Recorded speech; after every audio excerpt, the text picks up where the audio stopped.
Welcome to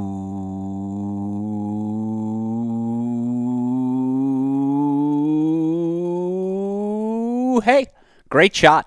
This is the Great Shot Podcast, a Cracked Racquets and Tennis Channel Podcast Network production. My name is Alex Gruskin. On tonight's show, we've got another live edition of The Deciding Point, our weekly breakdown of everything happening across the Division I college tennis world. Of course, here on Wednesday nights, we break down the Division I men's action. And as I said yesterday, in regard to the women's action, it's April on the calendar. We can see the NCAA tournament on the horizon. Of course, we have postseason conference play. Even in the even more immediate future, we have hit the home stretch of this 2025 season. And while that is crazy to say out loud as it speaks to how quickly this year has gone, it means every match that much more important as things like the race for the top 8 seeds, the race for the top 16 seeds at the NCAA tournament heats up. Of course, what we want to do here on tonight's podcast is break down everything we learned from the last week of Division I men's college tennis action. I do want to spend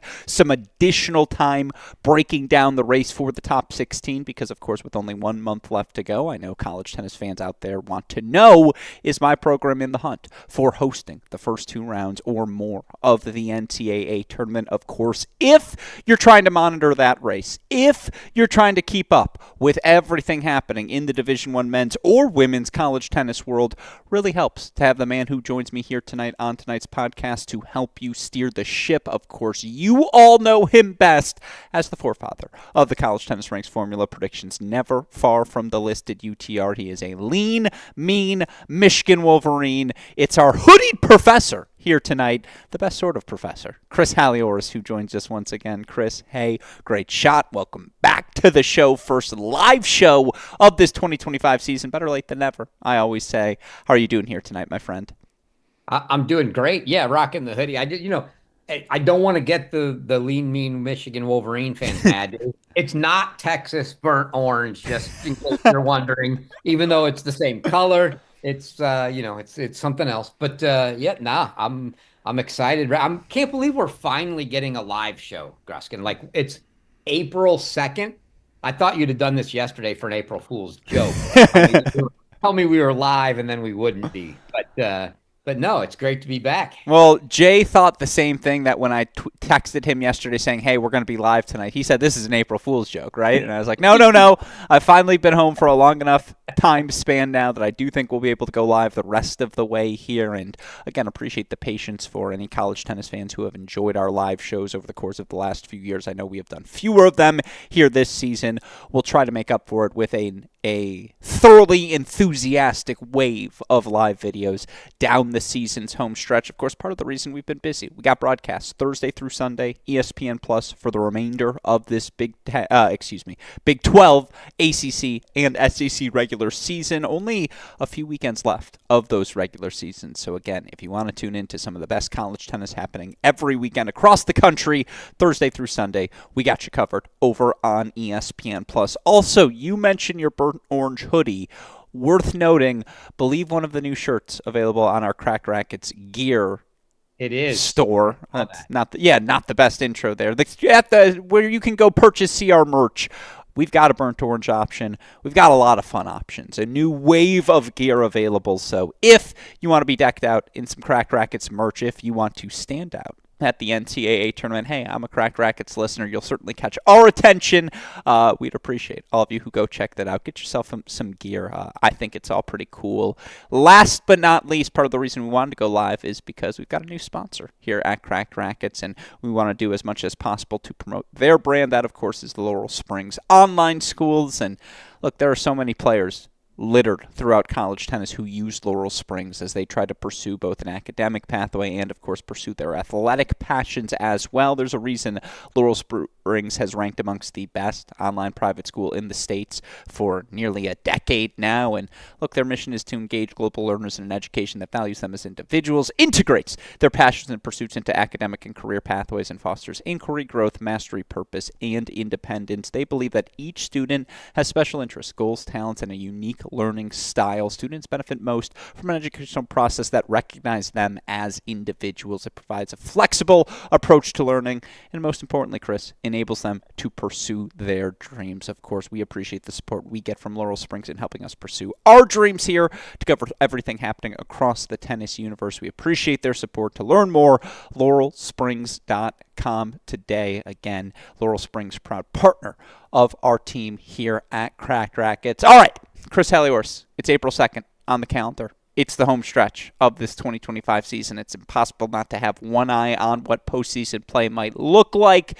Every weekend offers a little glimpse into what that postseason play might just indeed turn out to be. Of course, this weekend, for the first time in a while, we got to check in on the Ohio State Buckeyes. Chris Halioris, an Ohio State Buckeye team that, look, surface level, I think they're now 18-2. Overall on the season, and that's typical Buckeye. That's where they've been for just about the last half decade, just about all of the 2020s at this point of the year. Obviously, that 18-2 feels a little bit different given the fact that they lost the round of 16 match at the National Indoors to UCF, given that it feels like they didn't quite play the typical Buckeye non-con schedule, although they did play Virginia. They did play Wake Forest, but it feels like the last half decade's been but Tennessee and Kentucky and all these others at Texas A&M, Texas, they're going to find a way to those dual matches as well. Maybe we didn't see quite as many of those this season, but we did see the Buckeyes earn two. There's a glass half full, glass half empty case to make. I'm a glass half full guy. Let's start there.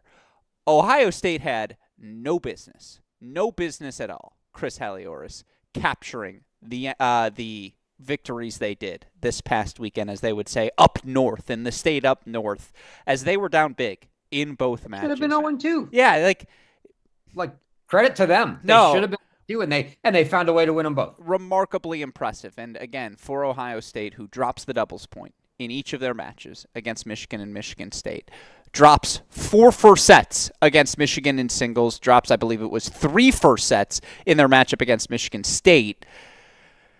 They were down. They were trailing in each of those matches for about 2+ hours. And in the case of the Michigan State match, it was Thanos Sheldon earning straight set victories at the 2 and 3 spot, respectively, to put this Ohio State team down 3-love. In the Michigan match, Anthrop was able to get a straight set victory at the number 4 spot. But, again, you had Bjorn Swenson earning a straight set victory at 5. Steiglener up a set in 5-4, serving for the match at 6. Cooksey was up a set in a break as well.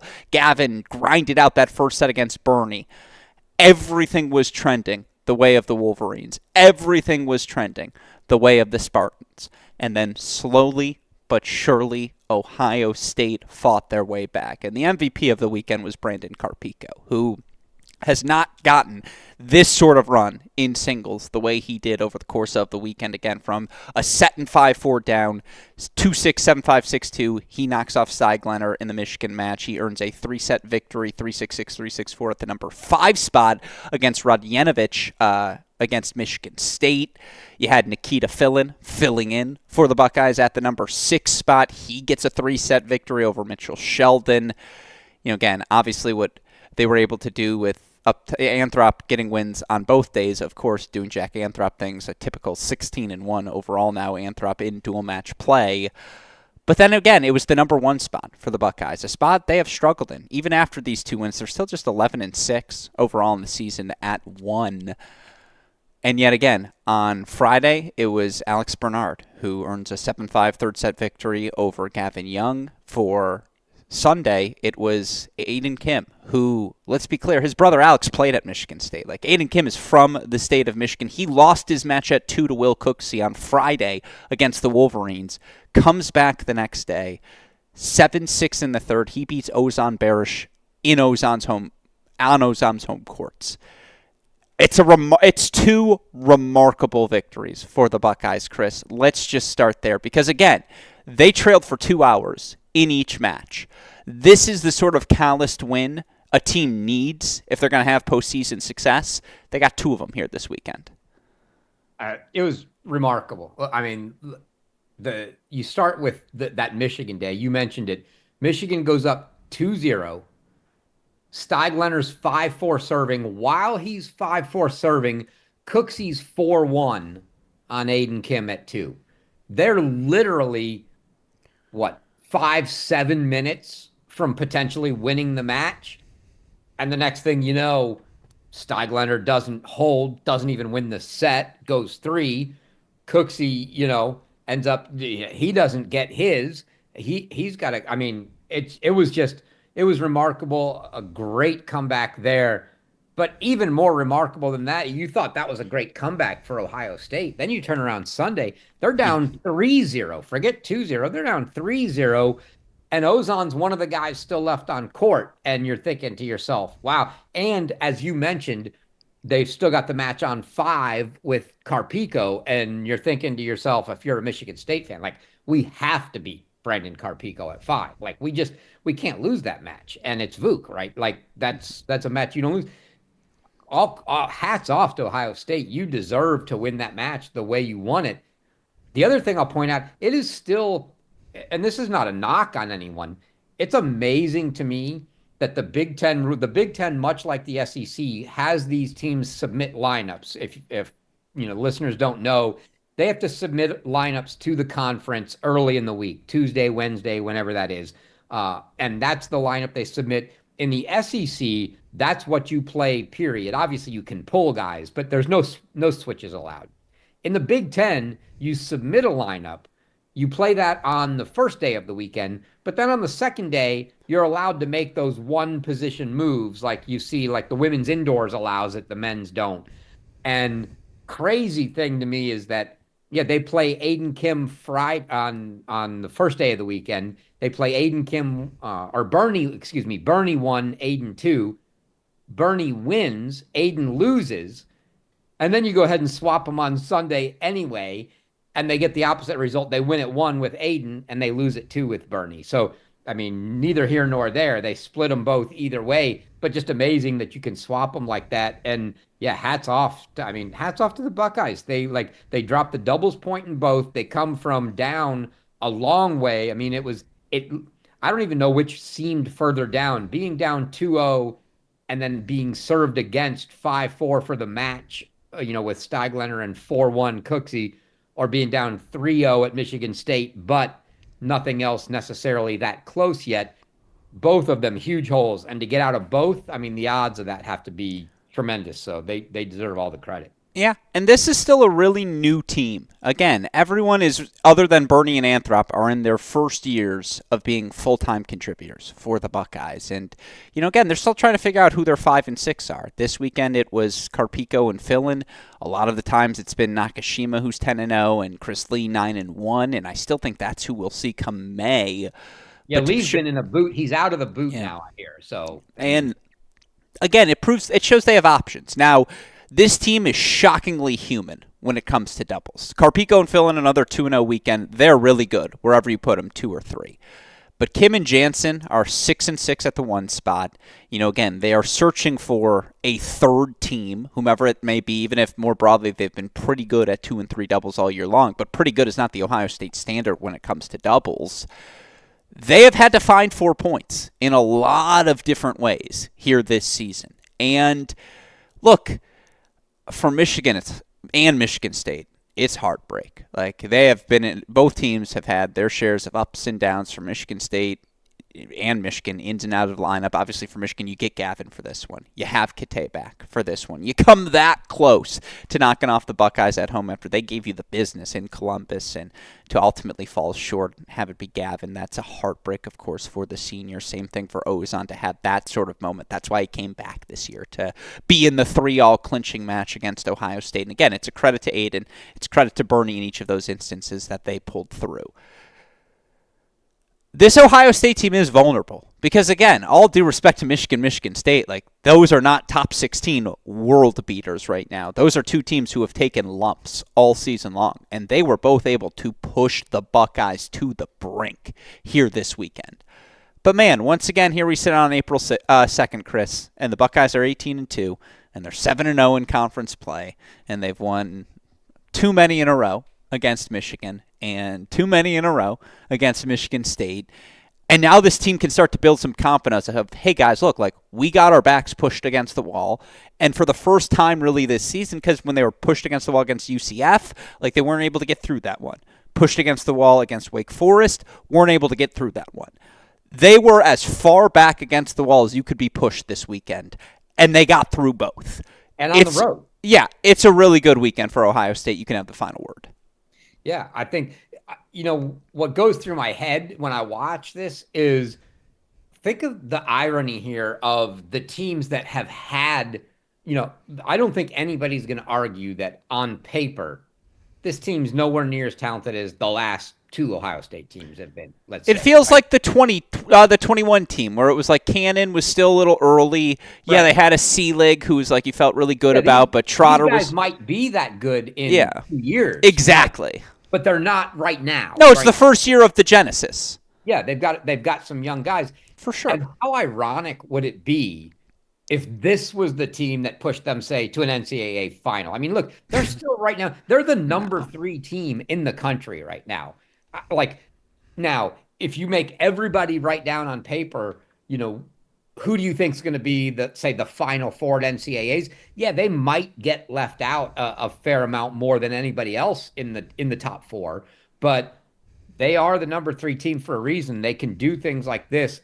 Just how ironic and I think it would be just extraordinary for the young group to be the one that finally pulls them through and gets them there. And, it's going to be fun to watch. I don't think it's this year's team.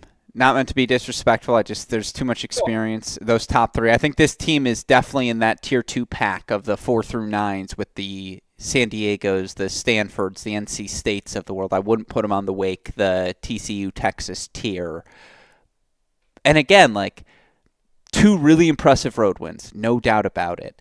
This team probably will end up through the Big Ten undefeated and go through the Big Ten tournament undefeated once again and have a remarkable ranking and a remarkable score.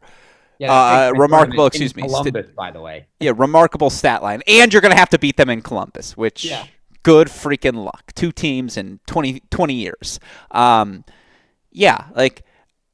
This team needed this, though, I guess, to just kind of consolidate its spot and get hit in the face, but then throw bigger haymakers back. And they did that this weekend. So, again, a massive weekend for the Buckeyes who, again, death taxes, they're about 18-2 here on April 2nd of every season. Of course, that was my biggest storyline because we really hadn't seen the Buckeyes tested in quite some time. Where we had our best matches was a really fun ACC swing, and I got to call all of them. It was the Florida swing versus Tobacco Road as Florida State and Miami traveled north to take on Duke and UNC respectively. Chris, 4 matches in these. 3 of them were 4-3. And it starts with Florida State, who has kind of had the season from hell. Like, they just really weren't healthy early. And by the way, I was looking through Florida State's record and their resume, and it is interesting. They only have 1 loss you would knock them for so far this season. Again, they've lost to Arizona, fine. San Diego, fine. Losses in conference play to Cal, Stanford, NC State, and Wake. No shame in that. The one you knock them for is the 4-3 loss to Alabama. That one hasn't aged particularly well. And yet still, all right, they lost 1 bad match to Alabama, and then the rest of the teams they lost to are all teams we would consider very much top 8 teams or top 8 quality right now in the country. And yet you still were waiting for that signature victory. Yeah, they beat Texas A&M. They got a good win over Florida as well. But waiting for the signature victory. They did beat Clemson last weekend too. But to go on the road and beat this Duke team down the way that they were in that match. Again, Duke taking the doubles point. They grabbed 3 first sets as well. You saw Connor Krug, who had a 2-0 weekend. He is playing the best tennis of his career. The senior straight set win over Deuce Karpenshift. Cooper Williams had his best weekend of the season. Straight set wins over Connell and Pratt of Miami. Duke was up they put 3 on the board pretty quickly, and they had Rodinas, Corey Craig in a third set. They also had Petrovic, the former Florida State Seminole, versus Bolte in a third set. And FSU came out and they just grabbed them both. Bolte, Craig, each earning 3-set victories. You add that to the wins from Yusuf Rayan at 6. Eric Scheisel, who from a set down gets a win over Remy Dugardin at the number 4 spot. Dugardin's first loss of the season. Florida State went into Duke, and they earned a 4-3 victory over the Blue Devils, a Blue Devils team that, by the way, for 30 minutes there, as it was a third set on 4 to decide the match with Miami, Duke was in jeopardy of falling outside the top 16. I looked at the projected result. They would have fallen to 19 had they lost that one. Dugardin able to pull out that third set. Again, Duke able to take the 4-3 win. Cooper and Krug each going 2-0 on the weekend in singles. Duke great in the doubles point in each match. Duke got the win to survive. For the record for Florida State now coming off of this, they are, I think it's 13-6, 14-7, overall on the season. Here's the problem. They really don't have enough left. Their 3 matches left, Chris, are Notre Dame, Louisville, Miami. Short of them winning the ACC tournament or making the final, it's going to be really tough for this Florida State team to end up top 16. But damn, did they impress in what was ultimately a 2-0 weekend on Tobacco Road. Again, they get the 2-0 win, Duke 4-3 over Miami. You also had UNC 4-3 over Miami this weekend as well. They go from outside pretty much the entire rankings picture all the way up now in the rankings to, I believe, the number 47 spot. That was a big monologue. I apologize, Chris. Your thoughts on the battle here between Florida and Tobacco Road?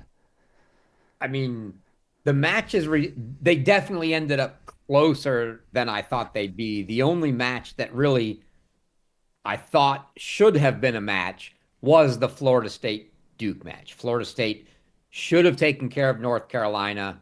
They both, it just shouldn't have been all that tight. But wow, the way that Florida State, to me, that was the highlight of the weekend for that swing. Is not only did Florida State come, they were down 3-0 in that match, were they not? I think it was 3-0, but Rayon was closing in. Yeah, so it was really tight. Actually, Krug was up a break in the second, now that I think about it, but go on. But 3-0 or 3-1, I think it was 3-0. And to come back and to actually finish it against Andy Petrovic, who transferred from Florida State, took a year off for medical, but then playing at Duke this year. That was just a huge win. And like you mentioned, Florida State really haven't lost any bad matches, but some of those losses, even to the good teams, have just been like brutally bad losses, like not close. And it's the kind of eye test thing that's made you question whether they could beat a team like Duke when they just get absolutely hammered by other teams. And they came through there. So, it's going to be interesting to watch. Unfortunately, to your point, the schedule for them is it's not good. And there's plenty of opportunity. There's a lot of, really from right now, you're looking at like 12, 13 down. It's possible to sneak in to the top 16. And it's not like there's just one spot open. There are several spots up for battle. You just need to be able to do something or hope that one or two of those teams, fall, say, in the first round of their conference tournament. But with nothing left on the regular season schedule for them, it all has to be conference tournament, which basically means they've got to beat like NC State, Virginia, or Wake. Yeah.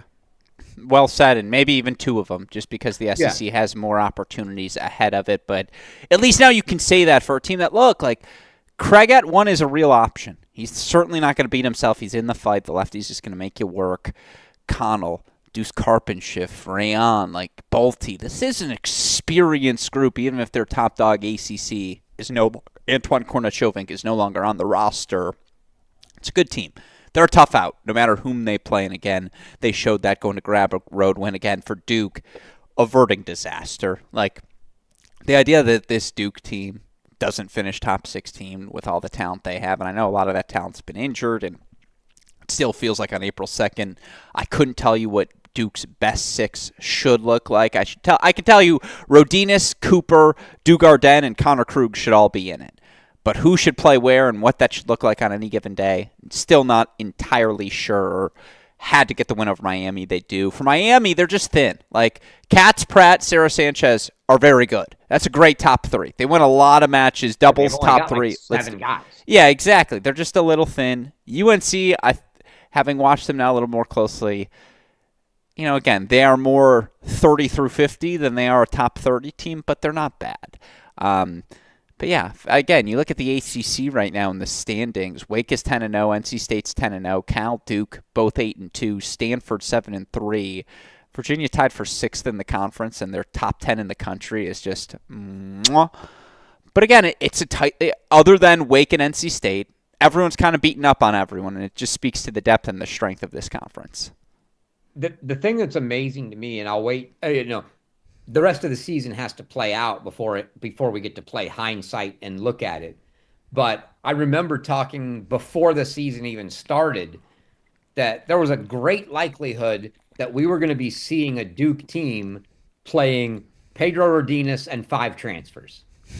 And they brought in an army full of transfers, and that hasn't worked out necessarily to be the case. I mean, hell, I didn't know that Remy Dugardin was going to be like, I watch him and I think, on any given day, he's the best player on the court. Like, amazing to watch. Connor Krug is legitimately just putting up straight set wins at 5. Yeah, and Connor Krug has said, oh, yeah, Ramsey, you want to bring all these transfers in? You're not pushing me out that easy, right?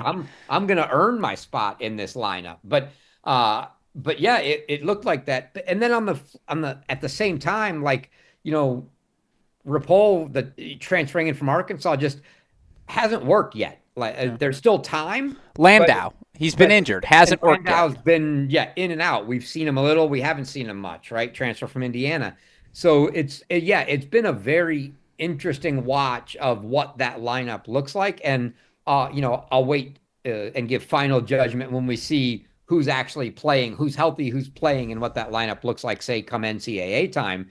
But it's certainly been an interesting one to watch. No, even Cooper has taken some time to get going here in year number 2. And again, I thought he had his best weekend of the season with the wins he picked up over Connell and Pratt, respectively. But yeah, Duke managing to hold on to a top 16 spot for now. They're currently sitting right at number 15 in the rankings.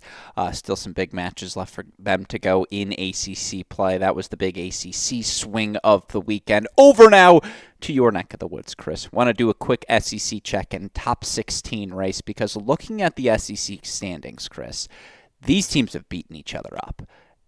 Texas is 10-0. They were the front runner coming in. They have been the front runner.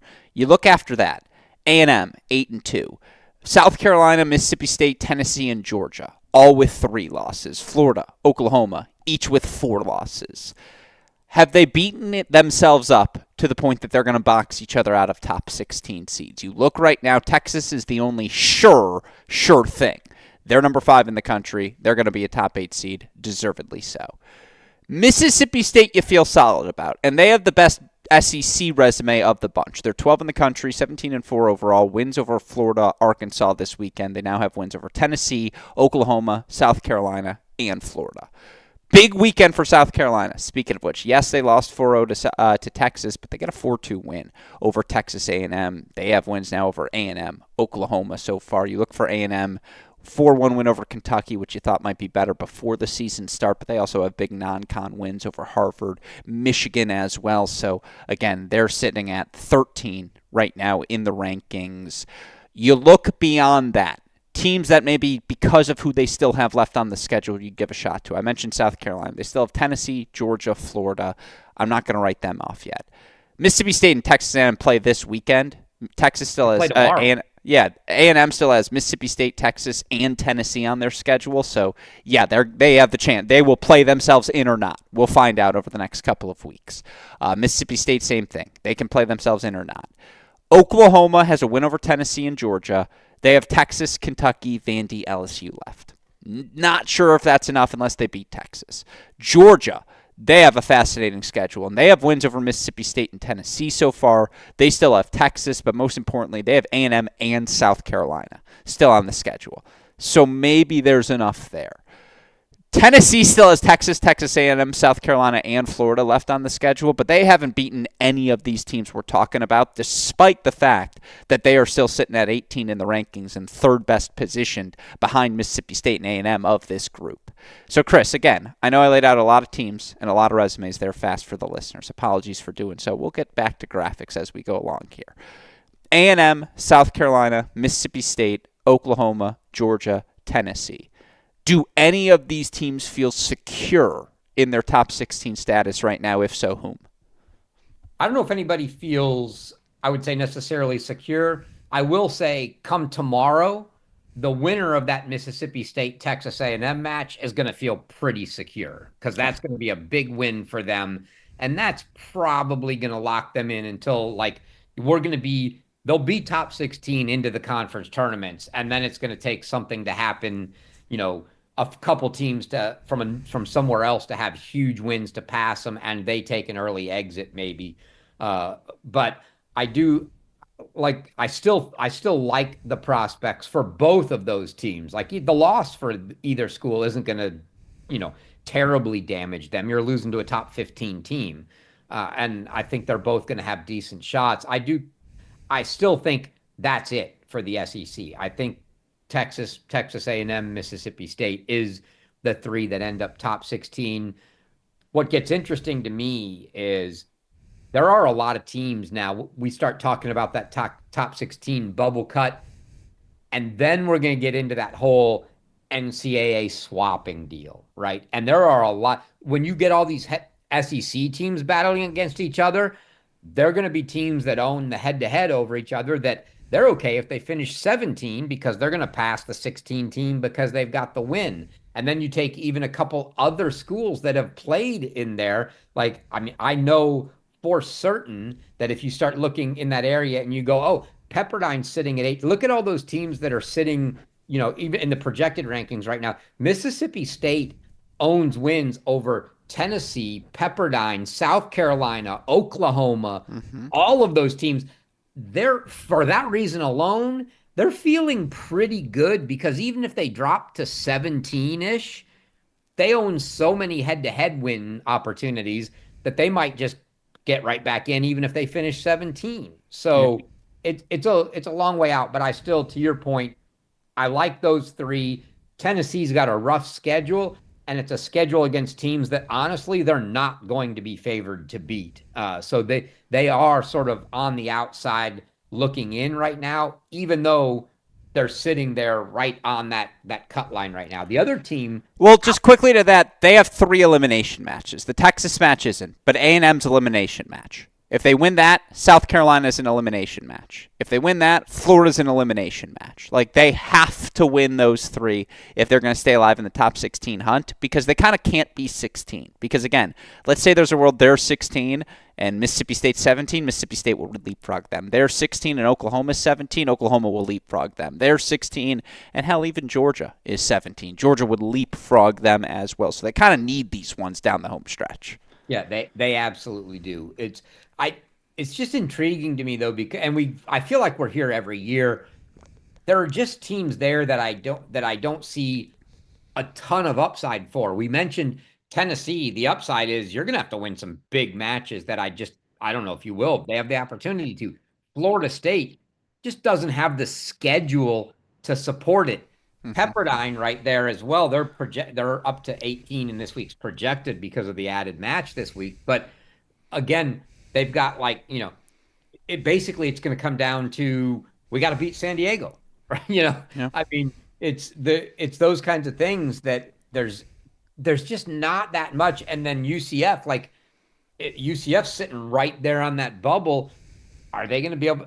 They're probably going to need another one. Are they going to come up with another Big 12 tournament win over an Arizona or God, I can't imagine if they managed to beat Arizona 3 times in a year, but they may need something big to get in. And if those teams don't get it, yeah, there's a legit argument that somebody in that range, I mean, you got Oklahoma there, you got Michigan there, you got Illinois, you got any of those teams that just make a good conference tournament run can push their way in. Yeah. I honestly expected more pushback from you, my friend. I thought you were going to be like, oh, three of these six at least. But yeah, like, I don't feel great if I'm any of them. I mean, outside of Texas, I don't feel great, and I only really like Mississippi State and Texas A&M to get in. well, that's again why I wanted to do this whole race for the top 16 segment, which apparently I like so much I have twice on our I board right saw now. that. Yeah, again, I'm so fascinated by it. I kind of do know who 13, dare I say, of those 16 teams might be, and I've got a list I'll run you through a little bit later. But yeah, like this was one of my theories coming into this SEC season. It felt like there was a lot of parity, especially with Florida finding their footing. Like an Alabama team that I think we would both say we like the Alabama lineup. Like on the right day, they can be up 2-0 because Plinichek's going to win his match, and blanking on who the other sure thing in the lineup for them has been right now. But Alabama in the SEC standings, Chris, they're 3-8. Like they're 11-9 overall. And that just speaks to Auburn has found their footing. Like forever, yeah, Kentucky may have taken a step back, but Florida took a step forward. Like it's just LSU's got to be the best 0-10 team in conference history. Like, and LSU has played everyone 4-2, 4-3. Like it's crazy that team is 0-10 in conference play. They've beaten each other up to the point where, yeah, they're going to box themselves out of top 16 seeds, and I wonder if they're going to say maybe we shouldn't play everyone moving forward. I think that would be a massive mistake and a massive thing to not take away. If anything, you might just have to grind through some double headers if you're LSU because, God, you feel like one conference win, you can get back up to 45 in the rankings. But the SEC is fascinating, my friend. Any final thoughts? No, yeah, the 500 rule, as you mentioned, is obviously a problem for some of those teams. Remember, LSU is the team that went on the huge run at the end of the season last year and then into the conference tournament and punched their way into Yeah. the NCAA tournament by virtue of that finishing run. But yeah, I don't see that happening this year in the conference tournament. Not there. If it did. Like that would be amazing. I will say the conference tournaments for the men this year is at South Carolina. South Carolina is like night and day. I had a phone conversation with one of the SEC coaches this week about he urged me, I would love to see you, since you're the data guy, do a study on home and away records. And his case was, he said, I think that you can't convince me, and I think if you looked at the data, you'd probably not convince yourself that there's any sport in college in which the home court advantage is bigger than tennis. And I thought about that, and I'm like, man, like really in football or basketball, it seems like it's huge. But then he started going through that particular team's records on the road and at home and some of the players match. And I was like, okay, and yeah, there's a lot to it because sure, in football, maybe, you might have sort of different surfaces, but tennis, every place you go, the court surface is ever so slightly different. Even if they all say, "Hey, we're laying down ITF grade, 1 and 2 surfaces," it's different. And then you have, and there's all kinds of other things at play. But it is remarkable how much of a home court advantage there is, and that's what I say all that to get back to my initial point of watch out for South Carolina in the conference tournament. They're hosting the tournament. That's a team that's very, very dangerous at home. I could easily see them beating anybody up to and including Texas. I mean, they played them okay at Texas, turn around and make that match at home. I still don't know if they win, but they could make it really dang close. Fascinating. Again, Oklahoma this weekend, 4-3 over Bama. Ole Miss to keep their hopes alive. Georgia, 6-1 over Ole Miss, 4-1 over Vandy. Tennessee, 4-3 over Vandy was another fun SEC weekend. All right, some other storylines to run you through quickly. The Big Ten West got funky, and by that, of course, I mean all the West Coast Big Ten teams facing off against one another. UCLA, a 2-0 weekend against Washington and Oregon. USC, 4-2 over Oregon, but Washington, 4-2 victory over USC. All of that set the stage for last night's fantastic 4-3 finish. USC knocking off the UCLA Bruins. So, again, got a little funky out west, Chris. What was your read on it all? Yeah, I mean, yeah, first of all, that USC UCLA match was supposed to happen once. Didn't happen. There was some rain. It got a little wet. USC wanted to play. I think maybe UCLA didn't. They rescheduled the match. It goes down yesterday. Obviously, everybody's amped to play that match. Everybody was getting rowdy. The crowd was getting rowdy. If you tuned into the live stream, the crowd got Rudy Kwan to change his hat. Uh, so if you've watched Rudy Kwan and the hat he wears, he was taking some grief over the hat. And yeah, they got him to change the hat. I'll say that. But, and then no, I think the disappointing part, if you're a college tennis fan, is still no Spencer Johnson. I don't know that we're going to see him back this year. We'll see maybe come NCAA time. But he's out, and that was just a great match. I mean, Trouvé, like that was the craziest scoreline. Drops the first set 6-1, and then 0-1 over Kalen Bagun after that. Just absolutely dominant. Won like 10 deuce points in a row or something ridiculous. It wasn't, obviously wasn't as bad as the scoreline looks, but when you're playing no ad, it can look that way. And he got all the deuce points. So a great match for the Trojans to put them back in, and it just continues the year from hell right now for UCLA. Still a team that even without Spencer Johnson, I think that will soften the blow a little bit for whoever ends up with them. I think at this point we can confidently say that probably no matter what they do down the stretch, they're not going to be a top 16 team. So they're going on the road to someone's site. Nobody wants to see them. Maybe if there's no Spencer Johnson, that softens it a little, but it's still a team with a lot of talent on that roster that no one seed is really going to want to see them. Maybe Texas go and TCU go, yeah, whatever, especially if you have no Spencer, bring them on. But after that, I don't know that anybody wants to see that team on their card. Problem is neither USC nor UCLA has a signature win so far this season. They've beaten a lot of teams they're supposed to. Obviously, some hiccups for both, including this weekend for the Trojans against Washington. I can't wait to watch them travel Friday, Sunday, both teams taking on Ohio State. It's one of my favorite trips of the weekend. We'll talk about it more a little bit later. Big win for Washington. Got a little funky out in the Big Ten West. What about the Utah swing? Quietly becoming one of the most beautiful swings, the Provo Mountains. Again, the difficulties of playing in each of those environments. TCU dropped the doubles point in 3 first sets. Now, ultimately, they came back and won 4-1 in a match that featured all sorts of 3-set battles. They got a 4-0 win over BYU. No Vivez still. No PJ for them this weekend either. Baylor got pushed by both teams as well. Bears ultimately grinding their way. 4-2 over Utah, 4-2 over BYU. But that Utah swing got tricky here, Chris Halioris. And again, there are some noted swings with how Travel Partners has broken out. Texas A&M, good freaking luck. The Florida swing in the ACC play, it always gets someone. The trip to Arkansas is always on our list.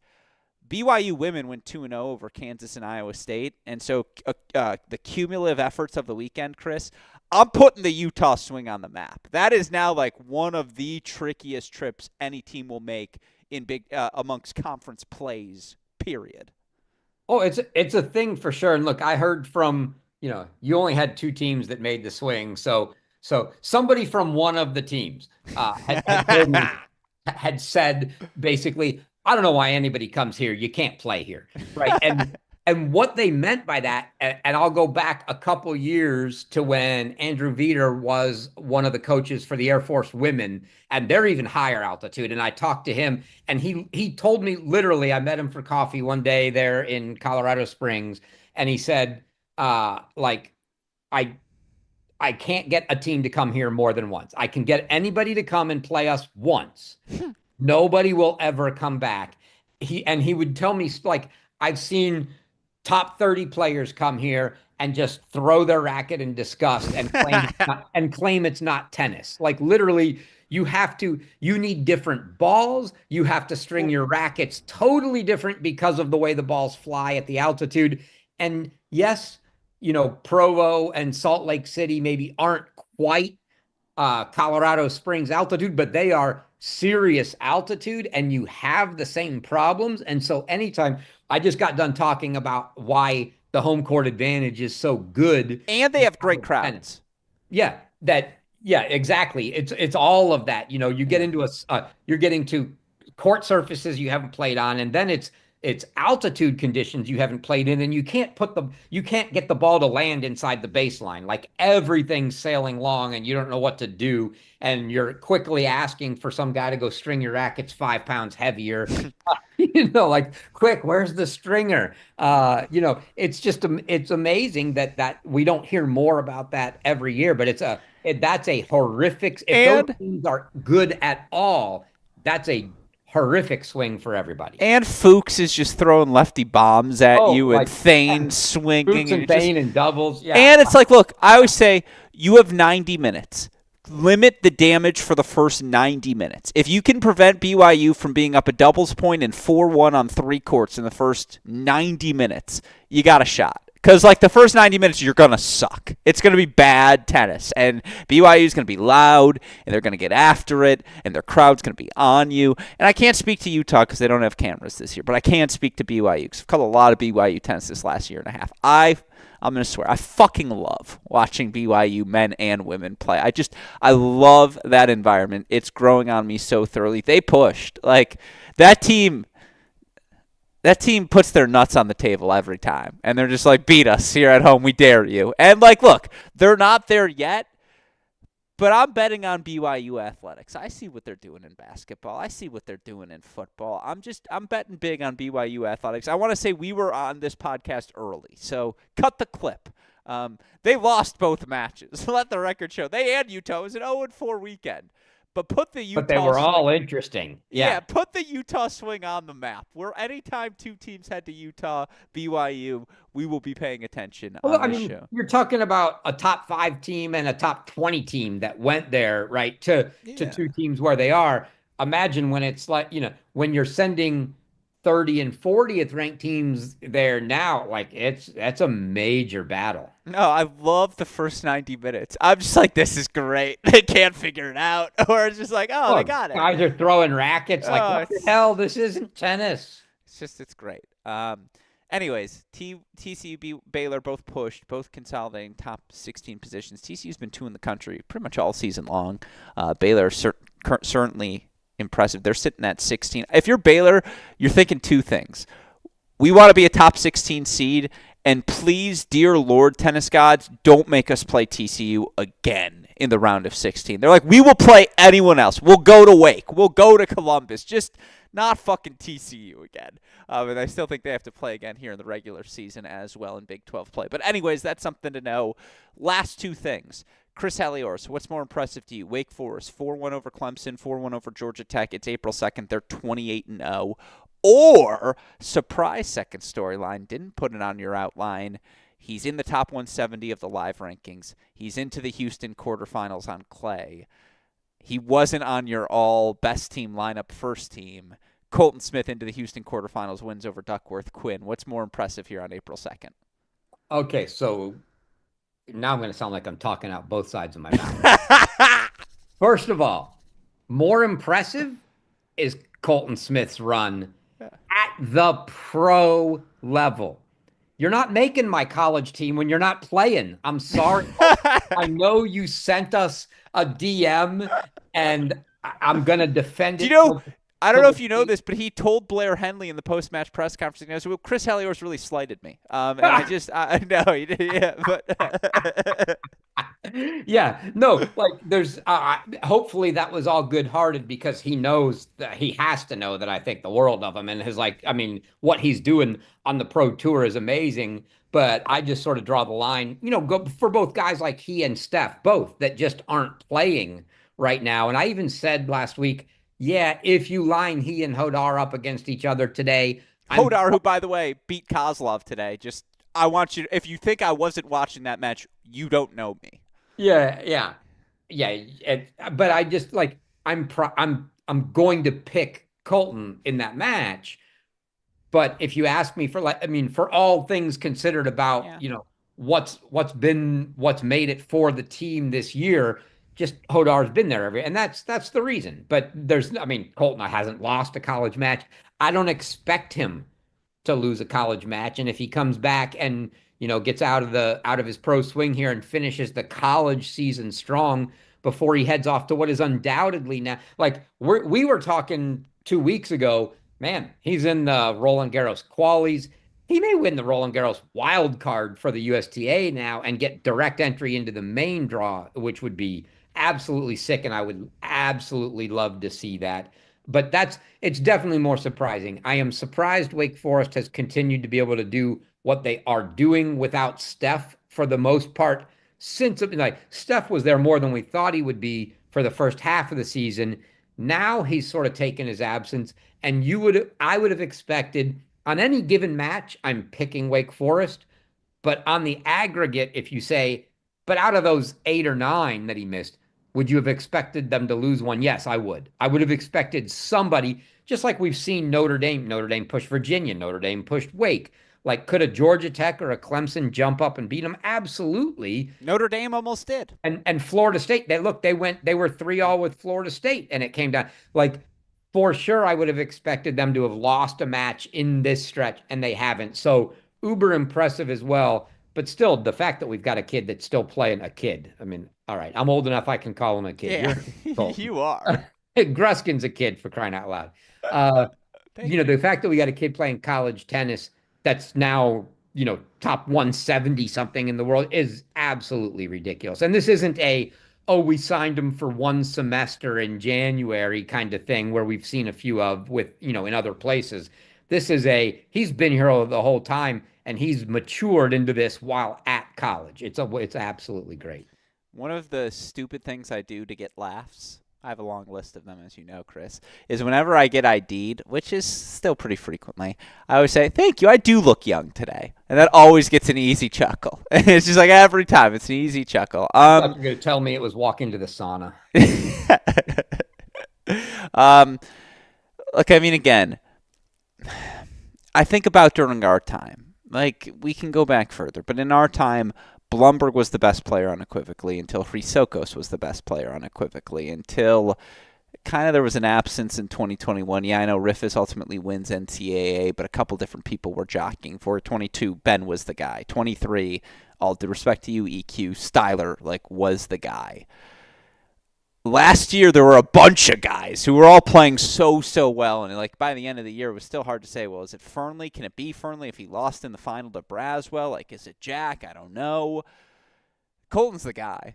He is the guy right now, and to see this sort of success all season long, again, why does Arizona at 11 in the country feel like such a threat? They're 17-4 overall. Can you name one team Arizona's beaten? Chris Halioris. I was going through the resume today, and I was like, oh yeah, I guess they beat Florida State. A good win for them over Baylor, certainly, but they don't have a signature win. And yet there's just a broad acceptance that no, but if you played Arizona it would be tough because it's well, they're up 2-0 probably because they have Colton at 1, they have Jay at 2, and we can find 4 other points, but we have 5 slots to find 4 points. We got to go 4-1 against them everywhere else. I just think this Arizona team is so fascinating because it's really it's not the Goyo Chrysokos bar find 1 more. It's literally, all right, Colton Jay find 2 more, and yet you feel that good about Colton and Jay despite the fact that they play the 2 toughest positions. Yeah, and it's remarkable. I mean, you left out the San Diego win. That's probably the best. Oh, yeah, duh.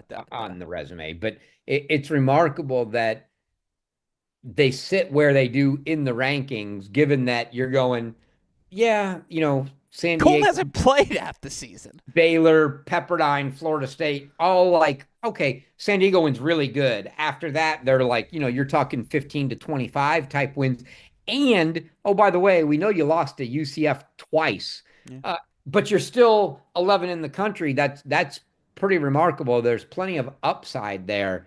And yes, I'm with you. Nobody wants to play them because you just know you're gonna I think if you're actually one of the lower tier teams, you're kind of looking forward to it because you're whatever, we'll give them Colton and Jay, and then we'll try to attack everything else. But if you're one of the top end teams, you're like, oh crap, man. If we lose to Colton and Jay, now it gets really, really interesting. And it gets tight. So yeah, it's nobody wants to see them. It's going to be interesting to see the finish of that Big 12 season. I want to see again, the conference tournaments this year get that much more exciting with them now in the Big 12 instead of the Pac-10 now, or Yeah. Pac-12 or Pac whatever they were. Yeah. No, but fun fact, Colton Smith 95th in the points race. 3 months of play, still a long way to go. He's 95th in the points race. By the way, our guy, EQ, he's 48th in the points race right now. He's playing really good ball. He was great in his win over Thompson the unfortunate day they had before. to play each other today. And I was there when they played in Cleveland, which was also a thrilling 3-set battle. Both guys who are blessed with those sorts of shoulders, right? And again, to have Kozlov, Hodar, and Quinn and Colton on the same day, like, thank you, tennis gods. That was very kind. What Colton's doing is incredible. Again, he's doing it while undefeated in college and anchoring a top 16 team, and still has been very clear, like, no. I will play this NCAA tournament, and then I'll go to French Open qualies, which, by the way, I'm guaranteed direct entry into because of where my ranking is and my success that I have had. And so, yeah, it's great. It's great storylines across the board, things to celebrate, and certainly there were many other teams celebrating results over the course of the weekend to rapid fire through those results now. Arizona State, they sweep Oklahoma State, Texas Tech, respectively. How about Nebraska? They're a top 40 team. Wins over Indiana, Purdue. They are on the inside pathway to an NCAA tournament. Peter Cobell doing a great job. I mentioned the Wake Forest wins. NC State also sweeping Clemson, Georgia Tech. Really good performance for NC State in singles in that Clemson match in particular. Virginia surviving without Hodar. 4-3, they knock off Notre Dame. Cal got pushed. There was about a 15-minute window where you thought they might get knocked off by SMU, but Cal survives 4-2 there. Your Liberty Flames, Chris, 5-2 over FAU. You had Princeton 4-3 over Penn, Harvard 4-3 over Dartmouth. Any other results you want to touch on? Any other storylines from the weekend we missed? No, you mentioned the Hodarless Who's and the fact that he beat Kozlov today. There's a good chance we see that again this weekend, and I think they could have a couple interesting matches if, depending on how long he keeps going and what his travel plans are. If he's not back, like, I'm circling that Clemson match. If there's no Hodar, it could be super, super interesting. There's a lot of urgency for Clemson as well, having dropped now 4 consecutive in-conference play. But, yeah, that's everything from the week. And as we've alluded to, Chris, I want to play a game as it relates to the top 16 race right now because – I mean, you could argue we kind of know who all 16 teams are. I think there are still a couple of teams with an outside shot looking in, but they would have to have some sort of outsized, extreme amount of success, whether it be a conference tournament final, conference tournament title, that they wouldn't be anticipated to have going into it. So let's just play a game. Let's start with top 8 lock or not, and then we'll get into top 16. That work for you? And we'll go off of my rankings. Yeah, that works for me. I'm going to bring, right before we start, I'm going to bring up one thing. You'll appreciate this. Okay. So, you like my shirt? Case Western 2023 National Champs? Yeah. Love it. I see. I thought that's what you were going to bring up. What is it? No. It's like the fact that we're live, this is great. I get it. I'm just glancing down, of course, not just your pretty face, but I'm looking at the text coming through. And, I get this text that says, hey, it's not just the court surfaces.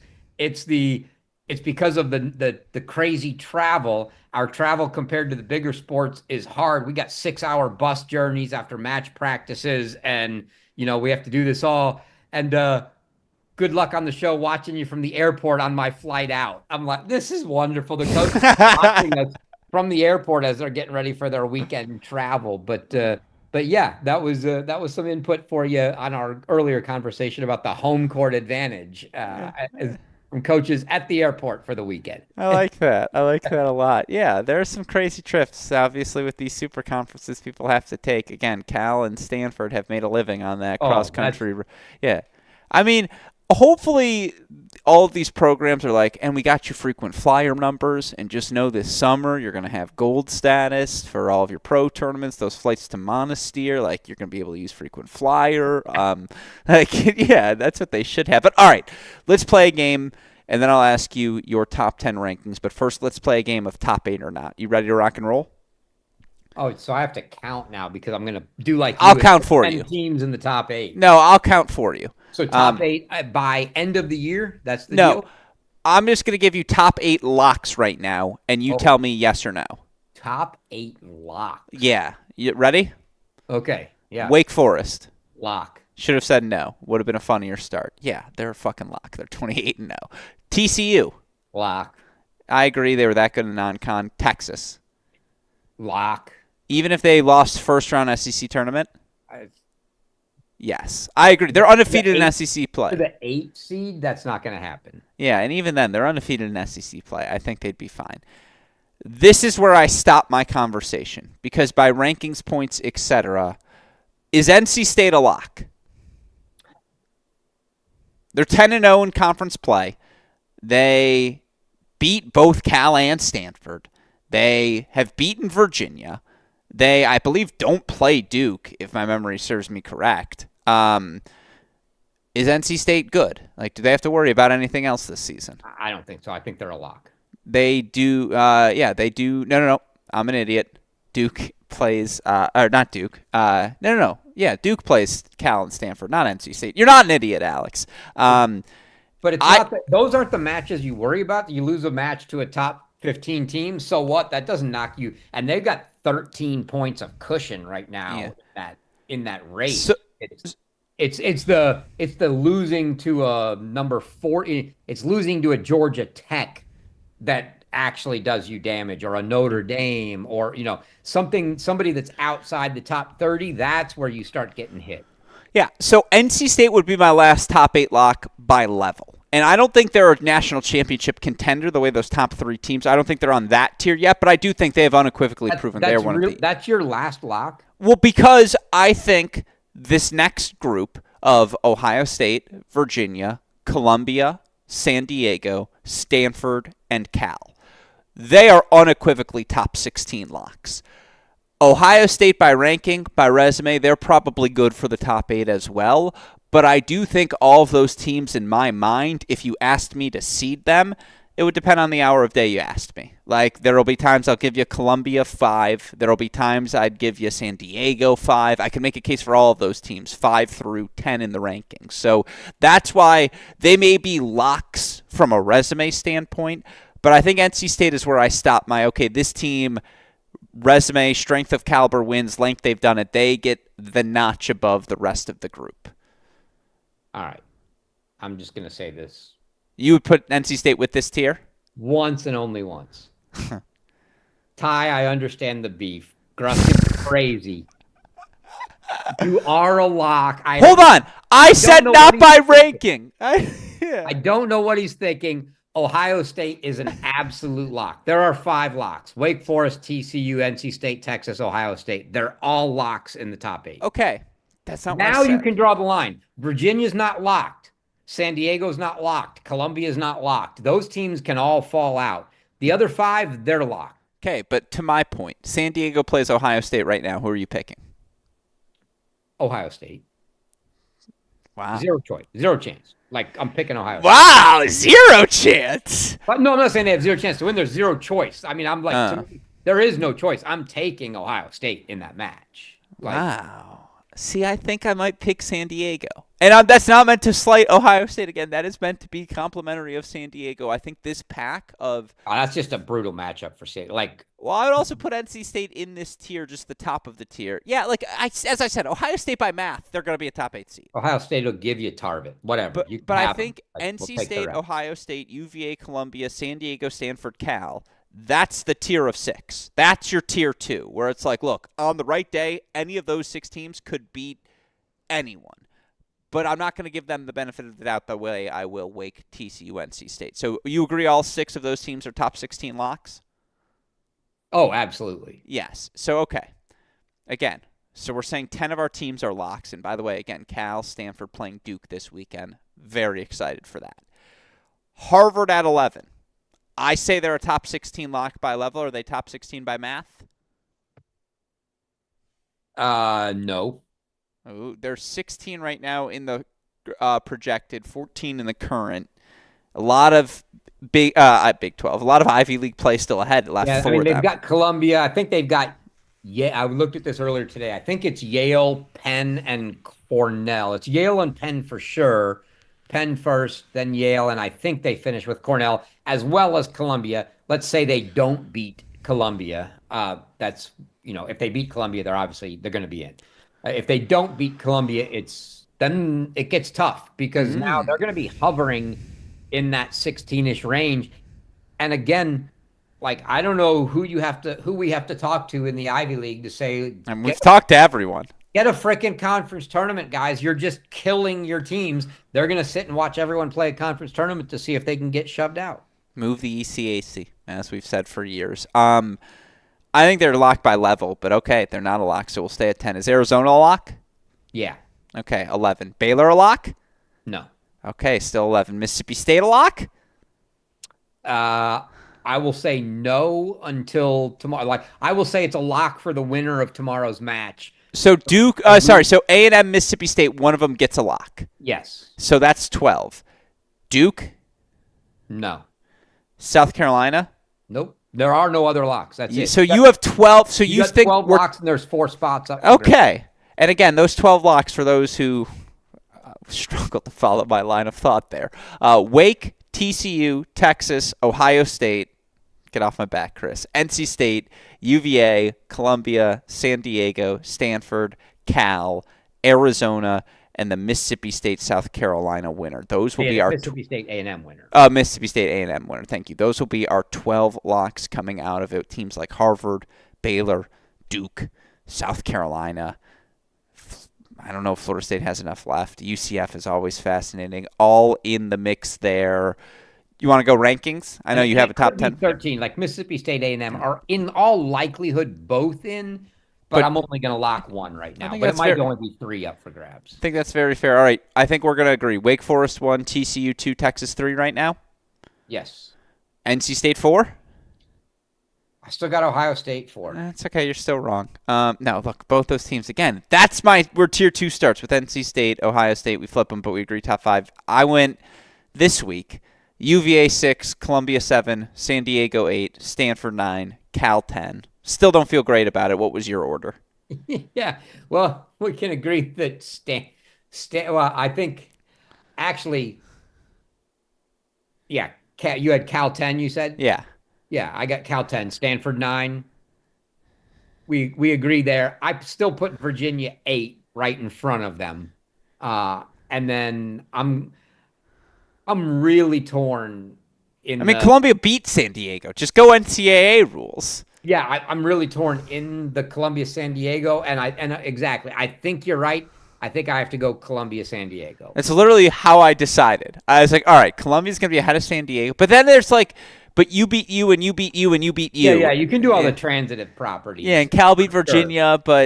But I'm already sold that those 2 teams are there, and I've got Virginia 8, Stanford 9, Cal 10.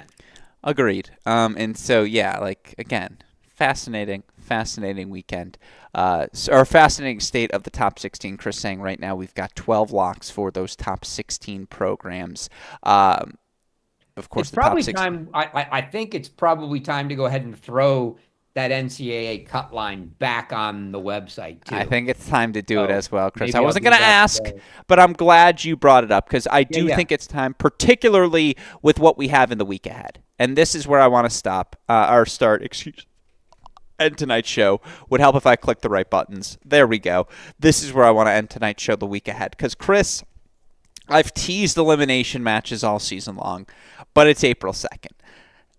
Texas A&M at Mississippi State is not an elimination match, but it is a clinching match. And I think we've set the scene for that one enough, so I just come to you, my friend. Give me the pick and why. Mississippi State because it's a home match. Yeah. All right. Chris Halioris, playing well at home. Guess what? I'm on the road this weekend for a bachelor party. I'm going to offer predictions this week on the show as well because I don't have to call any of it. I've been a big believer in A&M all season long. They have to get this win. Mississippi State 4-2. Baylor at UCF. Who you got? The fact that it's a road one makes it tough. Still can't figure out the UCF team as much as I love to joust and jab with Lloyd. Coach Burgess. Yeah. Uh, I'm going to take the Bears. UCF wins matches where you don't pick them. Like, they want you to not pick them. And because of that, I want to pick them. And because I want to pick them, Baylor 4-3 Miladinovich clinches at 6, because that's just how Baylor rolls. So that's what I'm going to go with, and I talked myself out of it. And Baylor's good, man. Like, that is a quality team. Karita gets better and better, even though he took the loss against BYU. Badenhorst is good, man. If Badenhorst is playing well, he's beating anyone in the country. To go from, by the way, BYU to Orlando, Provo to Orlando, you're just like, what did we do conditions-wise? Like, guys, remember the tennis we played last weekend? Forget it. Wipe your mind of it. New ball game here. All right. This is an elimination match, not a clinching match. Tennessee at South Carolina. Who you got and why? South Carolina, no doubt. South Carolina is good at home. I've made it clear I'm just not a believer in Tennessee. Like they earn if they're 16 come NCAA tournament time, man. I owe Woody and Matt Lucas whatever the hell they want for just for downing on them all year. I'm just not a believer that after like Katzen, Mitsui, whatever order you want to play them at 1-2, great. I don't believe in anything else beyond that right now, from the standpoint of not putting that up against a top 16 team. It's just too inconsistent. And South Carolina is good at home. Connor Thompson's finally looking really good. They moved him up. I think he played 1 over the weekend. So everything's coming around for them, including the nice win over A&M on the road. Got to go with South Carolina there. It's been linear progress for South Carolina, a little better every weekend. They're at home. I agree. Tennessee feels leaky, although they have so thoroughly overperformed expectations. Shout out to the job Woody's done this season with them. New coaching staff, too. South Carolina 4-1. Duke at Cal. If you haven't seen it, listeners, just go tune into one Tennessee match and watch Alan Jasudason's service motion. I've never seen anything like it. Like I don't know how big he is. He's probably 6'4", 6'5", and most guys toss the ball up out in front of them. That left arm on the service toss, he's right-handed. That left arm goes like 3 feet out to the side, and I can't explain. It's like watching a Jim Furyk golf swing. You just have to see it. Go watch it. I like it. All right. Well, again, Duke at Cal at Stanford. What's the record? 0-2. Wow.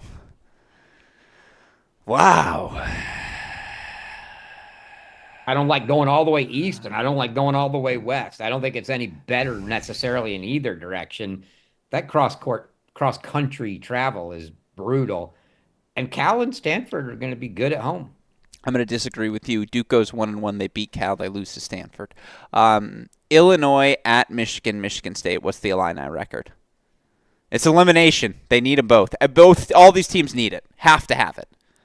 Yeah, I think and they may already be eliminated.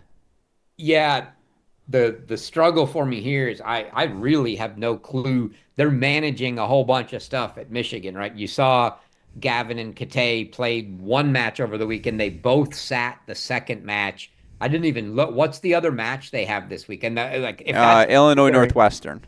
Illinois. So if that's the boat they're in, they probably play them against Illinois, or maybe they split them. I don't know. That's the tough part. But Michigan already lost to them at Illinois. They want revenge. I think they get them. I think Michigan State gets them as well. Illinois goes 0-2. All right. Last ones. Texas at A&M.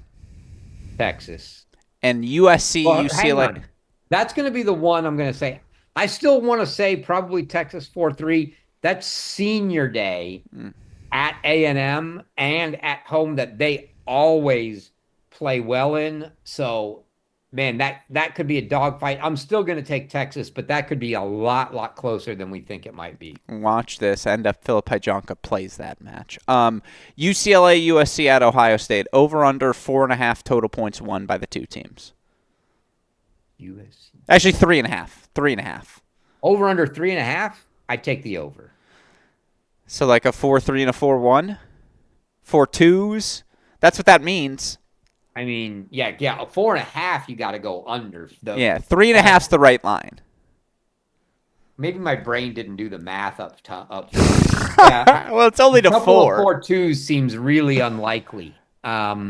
Somebody probably gets like Ohio State probably beats one of them up, and if they beat one of them 4-0, you're done. No, I'm going to change. I got to go under. Yeah, I was like, you answered that really fast. I was like, I Yeah, don't think I you don't know thought what. about that at all. Yeah, Um, somehow in my head I had the whole 7 thing in my, but no, it's yeah 4-2, 4-2. No, I don't think so. all right, well, there's the bulletin board material.